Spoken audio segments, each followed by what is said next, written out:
Why are England so bad? That's what I'm going to delve into today.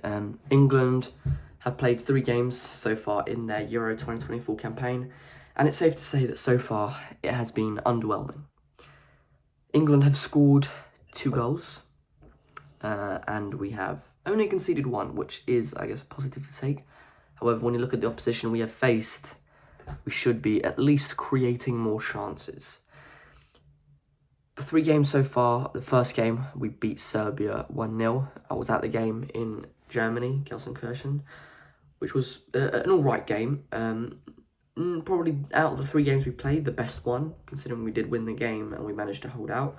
However, the 2 games after have just gone downhill. The second game against Denmark was possibly one of the worst games England have played. Yes, we scored, but once we scored, we just sat back and it was like we didn't even care about what the result was going to be.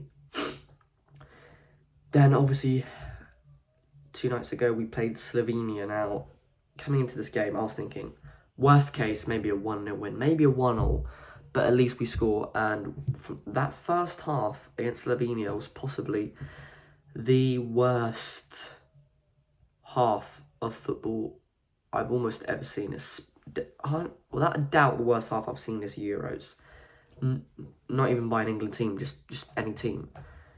Awful. Second half, we brought on Mainu and things started to turn. The performance was a lot better in the second half. Really was quite positive. But we didn't do anything. We weren't clinical. We played better football, but not being progressive. So he brought on Cole Palmer and then he gave Gordon 2 minutes, which I think was pointless. And luckily, results went in our favour in Group E.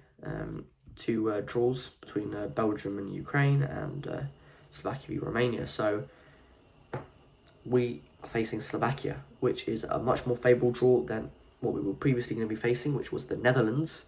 So we've definitely avoided the bullet there.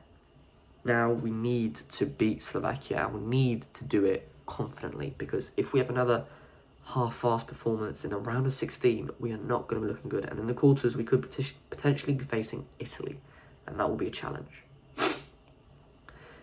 Well, I think he needs to start Mainu on Sunday against Slovakia. Mainu, he gave us momentum. He played daring football. He wanted to get forward, and I think he gave a bit of cover for Rice as well, because I think he can do it all. I think he can do it attacking-wise and defensively. I think he was quite solid. So I think he needs to start. Obviously, Foden has left the camp due to family reasons, which is obviously horrible. But that does mean that there is a silver lining, because he hadn't impressed that much this tournament so far, which means there's 1 position open now. Do you move Bellingham down to a kind of a 4-3-3 and then go for someone in the 10? Or do you start maybe someone like Gordon on the left with pace? I don't mind it. I mean, or do you maybe switch Saka to the left? I know you've never seen Saka on the left, at least for Arsenal we haven't. But if we don't have a left-footed left side with Trippier, obviously it could help to have him cutting in and delivering across, and then maybe playing Cole Palmer on the right.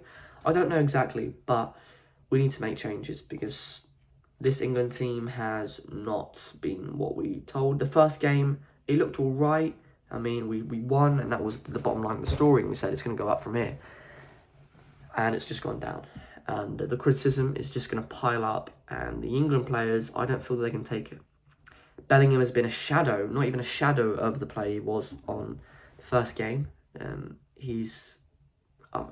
fear that he's become a bit too big for his boots. Passing a ball, whenever he loses the ball, throws his hands up in the air, maybe it's someone else's fault. And I'm worrying that the team don't have that team cohesion that they had in Euro 2020, for example. But we are playing Slovakia. We need to be beating them. I haven't watched all of the Slovakia games, and I haven't been focusing on their style of football, but it seems to me that they won't drop back as much. Or if they're smart, they look at England's previous games and they'll say, no, actually, hold on, we need to sit back, because England can't handle it.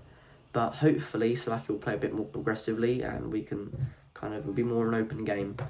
Maybe even playing Netherlands would have been better, because they wouldn't have sat back. But hey, oh well, we're playing Slovakia.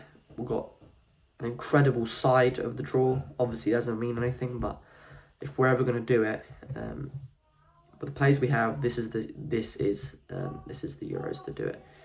But I just don't feel that Southgate's the man to do it. Anyway, that's been all for this video. I've chatted away for quite a while now, but yeah, hope you guys enjoyed the video. And yeah, what do you think the score between England and Slovakia will be? Leave it in the comments below, and I'll see you guys in the next video. It's coming out.